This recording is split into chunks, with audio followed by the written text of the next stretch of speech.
সাহেব এবং মুয়াজ্জিন সাহেবরা, আসসালামু আলাইকুম। ওয়ালাইকুম আসসালাম।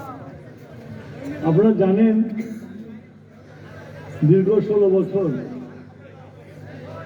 আমাদের দল বিএনপিকে স্বৈরাচার শেখ হাসিনা নির্যাতন করেছে, হাজার হাজার কর্মীকে হত্যা করেছে, লক্ষ লক্ষ কর্মীকে জেলে পুরেছে।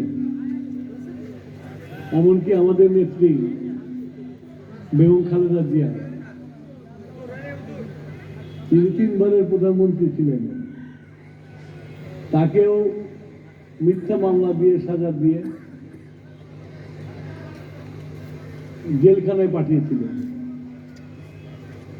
উনি যখন জেলে প্রবেশ করেন তখন উনি নিজের পায়ে হেঁটে জেলে প্রবেশ করেছিলেন। এই জেলে নির্যাতনের ফলে উনি হুইল চেয়ারে আজকে চলাফেরা করছেন। বাংলাদেশের জনগণের দোয়ায়, আপনাদের সবার দোয়ায়, আল্লাহর রহমতে লন্ডনে যাওয়ার পরে এখন নিজের পায়ে একটু একটু হাঁটতে পারছে, আলহামদুলিল্লাহ। আমাদের পরিচিততা শহীদ প্রেসিডেন্ট জিয়াউর রহমান, এর আজকে 89তম জন্মবার্ষিকী গেল। আমরা এই সিরাজগঞ্জে এবং সারা দেশে 3 দিনের কর্মসূচি নিয়েছিলাম এবং সেই কর্মসূচি কালকে শেষ হয়েছে। আমি আজকে আপনাদেরকে এখানে দেখেছি ওনাদের 2 জনের,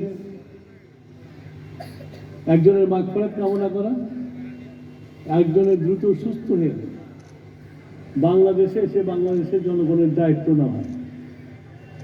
এই জন্য আপনাদের কাছে আপনাকে দেখেছি, আপনাদের দোয়া। আর সর্বোপরি আপনারা জানেন শেখ হাসিনার আমার নেত্রী বেগম খালেদা জিয়াকে যেমন মিথ্যা মামলা দিয়ে জেল দিয়েছিল, তেমনি আমাকেও একটা মিথ্যা মামলা দিয়ে আমাকে 9 বছরের জেল দিয়েছিল। আমি সেদিন আল্লাহর কাছে বলেছিলাম, আল্লাহ এই অবিচারের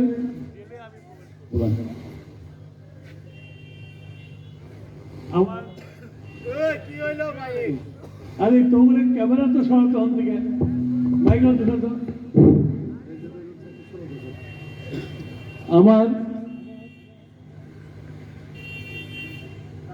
আল্লাহর কাছে বলেছে, আল্লাহ আর যাই কিছু করো, আমার মৃত্যু দেহ বাংলাদেশে পাঠিও, আমাকে জীবিত পাঠিও না। আল্লাহ রহমানের নাই, আল্লাহ পরম দয়ালু,